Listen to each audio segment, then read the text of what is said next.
Hey, I'm Matt Hutchins, and he's Dave Mulvaney, and this is Profitability MD. Dave, how you doing today, buddy? Matt, I'm great. How are you? I am good. I am in sunny Delray Beach, Florida this week. Kind of a quasi-vacation, working kind of thing. And this is because we talked about this the last 2 weeks. You did this, jam all your clients into one area so you can take lots of time off. Am I correct? Yep. Yeah, I did a client surge meetings where I met with all my clients in a very short period of time, give them all love and attention, and then I have more free time for this next month. It's exactly right. So it's part of a conscientious strategy of mine to kind of work hard, and then I have more free time, and then work hard and have free time. So you're exactly right. Part of the strategies that we teach in our mastermind group, but play around whatever your comfortable level is. This is a different level of what I'm doing this time because it's much more intense than I usually do. But now I'm reaping the benefits. We're going to be doing a little bit of traveling here the next month, taking advantage of that. So it should be good. Well, this is episode 114. Yes, and we're going to call it Presuading Your Prospects. Presuading Your Prospects. So we're gonna kind of capitalize on the Robert Cialdini. It's Cialdini. Robert Cialdini or Cialdini, some people pronounce it, but he has a book called Persuasion. So we're going to talk about what's persuading and how it helps you and how it helps your audience or your prospects kind of pre-buy-in mentally to what you're offering. So. Exactly right. And like I said, I think he's got 3 books, but they're great. And the idea of persuasion is planting the seed in your client or your prospect's mind, right? Planting the seed in your mind. And so I'm traveling this week. And so I was telling you before the call, which was we're at this restaurant, a Mexican restaurant, and they have this beautiful stone looking bowl in the middle, like a place setting. And you look at it and you're like, oh, what is that? And then you know what it is. They make a homemade guacamole in there. And so it's planted there as a seed to persuade you, hey, what is that?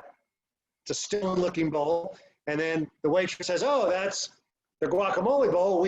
We have a whole guacamole station. The guy comes over here and makes homemade guacamole right here on your table in front of you. And so we love it. It's great, by the way. It's one of my favorite restaurants. So down here. So we go there. You're persuaded because you got it sitting there. You're going to ask if you don't know what it is. It's a whole dog and pony show. The guy comes over in his little cart, and he's got the avocados, and he's got the salsa and all the seasonings that go with it. And he chops it up and makes it, and he grinds it in your custom bowl. Then he puts your bowl back on your table. So it was persuading you to ask, hey, what is that? And persuading you to think, gosh, I want some of that yummy homemade guacamole. Now you're in Delray Beach. So was this a Mexican restaurant or Cuban or kind of a cross? Mexican. I'd call it maybe a Southwest. Okay. So similar thing happened when my wife and I were actually in Cozumel. And when we sat down at the table, they set margarita glasses in front of us. And now it's awfully assumptive, right? But then they told us, once they came to the table, they told us about their great margaritas. Of course, Heidi's, I know you can say no to margaritas, and normally I do. But that being said, they just by putting the glass there, we had this sudden desire to have this thing. Now, what persuaded us? It was they didn't even give us the message yet. We started selling ourselves, and that is persuasion. It said like this: when you're given a marketing message, what you're trying to do is you're trying to enter a conversation that your client is already having in their mind. And when you enter at that point, like in this case, what is this bowl here in the center of what is this bowl? And then that question, as it becomes answered for you, it's like, oh, it's homemade guacamole. That sounds delicious, right? And of course, homemade guacamole is delicious. They make it right at the table, and it's fresh, and all of that. So, but it's just like the margarita. That's a great example, right? We do this in our dental practices that I work with, right? And maybe it's a little more than persuasion. It's kind of persuasion taking it some. And that, so we call it the wow experience. So when you have the opportunity, anytime that your staff has the opportunity to talk with a client or prospect, they have the opportunity to wow that client or prospect. And that means from answering the phone, from when they walk into the dental practice, from when they leave the dental practice, from when they walk back to the chair, when they walk out of the chair to the back desk to pay. All these are wow opportunities. But we also have done this, and I wasn't the originator of this, there was some scientific data about persuasion where a lot of the dental offices will have a little video running in the waiting room, right? And you almost put your own ad on there. Let's say we're running a special for teeth whitening.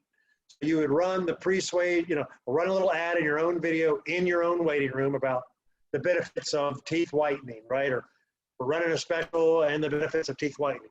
And then the check-in lady would mention, hey, it's whatever, it's February, this is teeth whitening month. We have a little special going on, not asking you to buy or anything, just letting you know that it's there. And then when they're walking you back to the chair, dropping a little, hey, it's teeth whitening month, we're having a little special on teeth whitening. And then the hygienist does your teeth. And then by the time the doctor comes in to check your teeth, you get your teeth cleaned by the hygienist, and then doctor comes in and does the inspection for all the rest of it. Then he's the one who says, would you like your teeth whitened? But by that time, you've seen the little video in the waiting room, you've been mentioned or persuaded by the receptionist, by the assistant, by the hygienist. And so now you've heard it 4 times by the time the doctor asks you, the dentist, hey, would you like to have your teeth whitened this month? We're running a great special. It's whatever, $25 off or whatever the special. But they persuaded you because you planted the seed 4 times, right? And if you've ever golfed at, and I know you have, some of the nicer courses, they have packages where you end up buying some type of expensive souvenir a lot of times at the end, because they've got you, they take you through this whole process, which you just talked about, a process of bringing you to I like to call it, you hit a fork in the road. And right. that fork in the road is either I leave without this thing, or I get this thing. And you want, and of course they have very high odds of getting the thing because people, it's the old Cub Scout idea. The Cub Scouts did this whole thing that they were taught when they were selling Christmas wreaths. If they would offer, they would come up and say, I'm with the Cub Scouts. If they gave a gift before they told them they were selling wreaths, oh yes, they found that their sales went way up. So they started giving away a gift prior to selling the wreath. So it's, and that's one of Robert Cialdini, he talks about the psychology of influence, how when you give something, people reciprocate. So in many cases, part of persuasion is often just giving something so that people respond. And didn't you just have you were telling me something tell me about the sparkling water. Didn't you just have persuasion? So the dinner last night. So the dinner last night, we sat down at dinner and they had the 2 little, but they're nice water glasses. They look like little wine glasses, whatever. And the question was, do you want sparkling water or flat water? And it catches me off guard. I don't know. And Patty's whatever. And so flat water, we don't want sparkling water. I don't want bubbles in my water. And then it pulls out, that's not tap water. It's a $6 bottle of water that's, like whatever, Fiji water or whatever, that I never would have ordered because tap water is fine for me. But they kind of caught me out. Do you want sparkling or flat? Well, I don't want sparkling, so I guess I'll take flat. But at no time did they say you want, normal water, tap water, chilled water. They didn't give you the option of free water. They didn't give me the option of free water, so I paid $6. You had to actually ask for the free water. Yes. Yes. Apparently so. Apparently, you learned the hard way. Yes. Yes. But it's this way. It's this way in marketing. You were talking. I mean, you talk about it with dentists. I often, whether you're a dentist, whether you're a veterinarian, a doctor, if you're a veterinarian office, I believe you should, or a dentist office, you should have 12 videos, and those at least 12, and they have a marketing message, and they play for an entire month, then the next month, and then all your email campaigns should match the video the month before or the month after, so that you're driving people to come in and they're going to see that same message when they get in there. Yes. And so that's persuading them for certain things. Like the implant dentist, so a lot of dentists will run ads on bridges, implants, or one thing that they do. But if you don't know they do 12 other things, you might think they only do implants.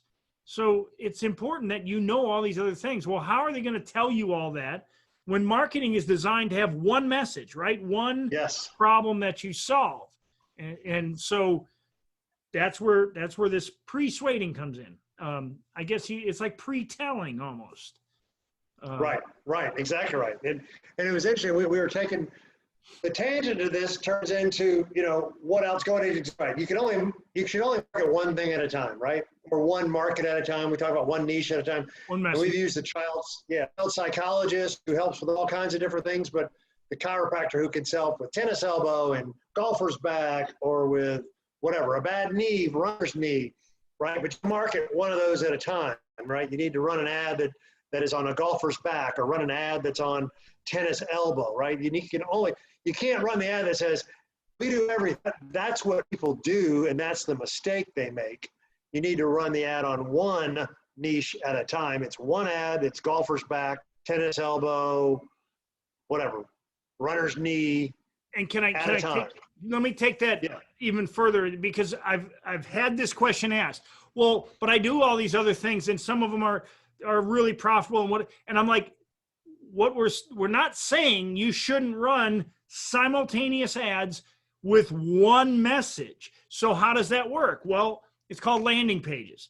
You have one message, one sales message for one thing, and it takes them to this one spot. It talks about that one thing. Now, your main website may not be exactly like that with just one message, but you might have categories, but you're going to put your most prominent message on the main page of your website. But it doesn't mean you can't simultaneously run one message on different types of things, but don't mix messages. That's where you have the plumber. We do cleanouts, we do new construction, existing construction, broken pipes, slab leaks, and they're going through all this whole list of things. If you specialize in everything, you specialize in nothing. Right. Yeah, you're going to run an ad this month for hot water heaters, right? I mean, that's your ad of the month, or your theme of the month, or your product of the month, and that's the ad. We do hot water heaters, right?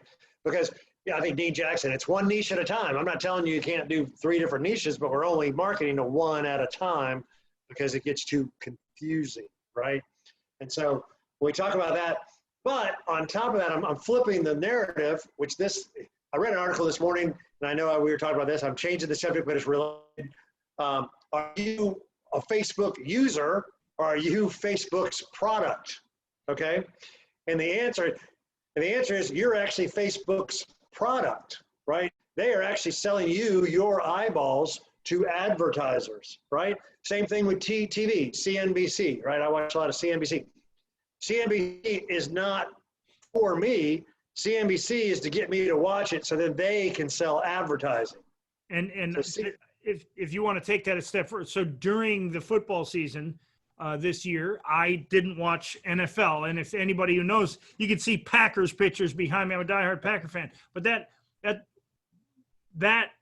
is who I am. But at the same time, I said, I refuse to give the NFL my eyeballs. Right. I know I'm their product, and they sell my eyeballs and your eyeballs to the advertisers. So we're the product, and a lot of people don't understand. In a lot of cases, you're the product. If you're on a free platform, you can complain all you want about Facebook, but you're on their platform for free. They give you a wonderful place. You can post pictures of your dogs and cats and your children and all that, but it's free. And in return, they're going to sell your eyeballs to someone else. In fairness, I mean. Yeah, their eyeballs, your information. Same thing with Google, same thing with TV, same thing with magazines, right? You're their product for them to sell advertisers. Now, knowing that, how can we do that with our own business but be of service, right? So we've talked about this before, where the persuasion also comes into what can I help my clients, my existing clients, what else do they need that I can help them with, right? And so it might be that I have different products and services, but it might also be that I can introduce them to somebody, right? So if I sell a golf product and I'm a golf store, it would be great to have a joint venture strategic alignment with a chiropractor. Hey, if your back's bothering you from golf, I know Dave, he's a great chiropractor, and he can fix you right up, right? If you are want to get in shape, there's a whole TPI, physical therapist, TPI, Titleist Performance Institute. They're kind of trainers for golf-specific muscles. So if I was a golf store, I should have a joint venture relationship with it, because my customer is the product. What other product or services can I sell them or introduce them to or help them with? And I think most business owners are selling their own product, right? I'm a landscaper just selling landscaping, right?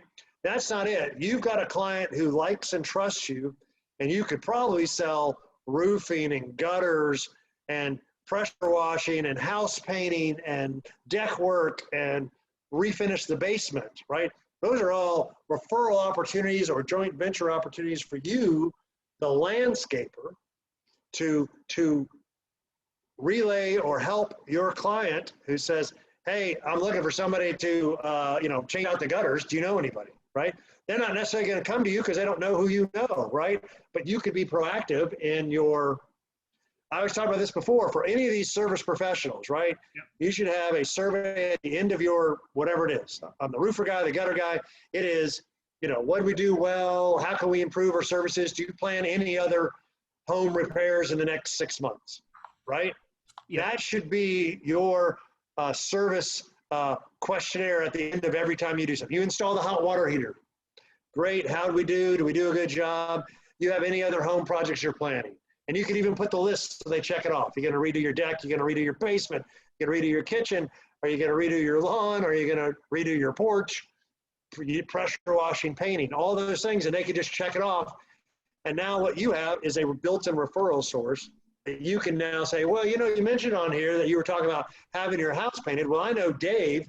He's a great house painter, and he's a buddy of mine. We can, he'll give you a discount or a whatever. He'll do a good job, whatever the joint venture is. And then you call up Dave. Hey, Dave, I got Betty over here. She wants to paint her house. Let me give you that referral. And then whatever your arrangement is with Dave.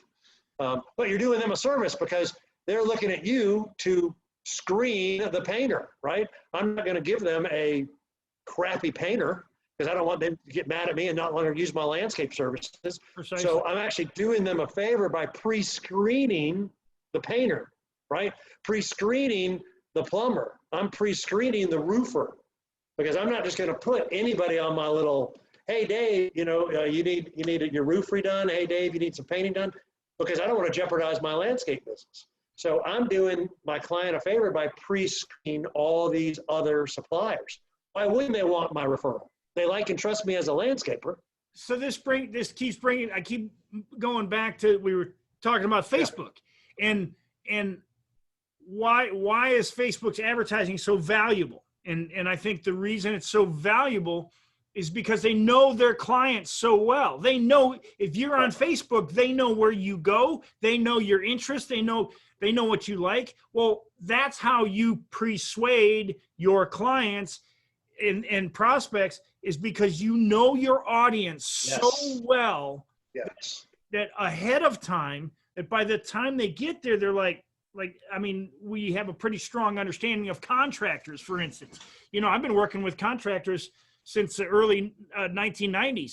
And so I know them very well. And I've got a lot of contractors who are friends, and so do you.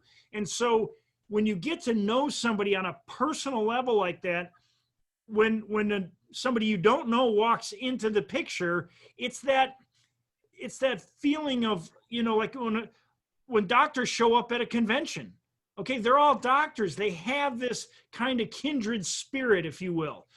Like you're in the financial services industry. Well, when you walk into a group of, other people in your industry, you have this kindred spirit because you're not all the same, but a lot of things that you like are similar. Why? It happens that way. Why? Because it's what attracted you to the marketplace in the first place. Well, and that's I think, let's go back to I'll use that landscape. So your client who's using you as a landscaper, they're probably the type of people that don't want to do it themselves, right? So again, your customer. I know Betty probably is going to, repaint her house every 3 years. It'd probably be a good thing for me to say, Betty, are you repainting your house this year? If so, I got a great painter named Dave, right? You know, Betty, that she keeps her yard pretty, you know, if she keeps her house clean and tidy, so she's going to want to redo the kitchen or redo the baths or redo the back porch. So again, you could anticipate, because you know her so well, right? There's certain people, my mother-in-law and father-in-law keep their house immaculate. So they do handyman repair work all the time. So they keep people busy all the time, right? We need the gardener out here. We need the little, you know, the handyman out here. We need a little fence guy out here. They're always, they're that type of people, right? Whereas you might have another friend of yours who doesn't do home maintenance, but, you know, once a year, right? My point being is you're going to know your clients and can anticipate what other services they might need. And at the very least, you should introduce them to those people, trustworthy relationships. And it'd be great if you have a referral arrangement with that. But at the very least, if I sent you a client, Dave, reciprocity, we talked about that early on with the Boy Scout people. If I sent Dave a client, whether we had a formal agreement or not, Dave's now looking to send me a client just because of the reciprocity. It'd be really great if we had a really strong bond, a joint venture where, hey, I'm sending you 2 or 3 people a month, and you're sending me 2 or 3 people a month. That's a joint venture, a strategic alliance. And you want to hear something funny? Because yeah. I understand this process so well. One of the things that, and this goes probably back to maybe, I'm going to say mid-90s. I don't know where I learned this, but when I go out with somebody, 99% of the time, you won't beat me to get my debit card or credit card out to pay for the meal. Why? Because I don't want to owe you. Okay? And so I understand reciprocity.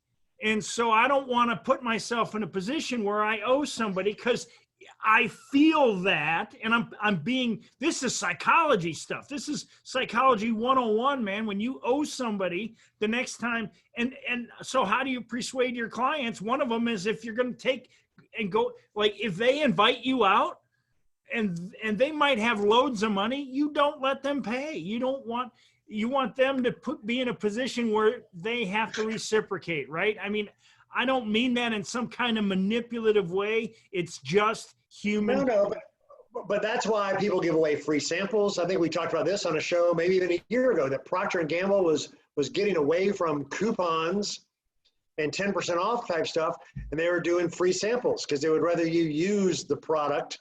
Procter & Gamble wants you to use the soap or the lotion, that was better money spent for them to send you the little container. Yep. And you try it at home, right?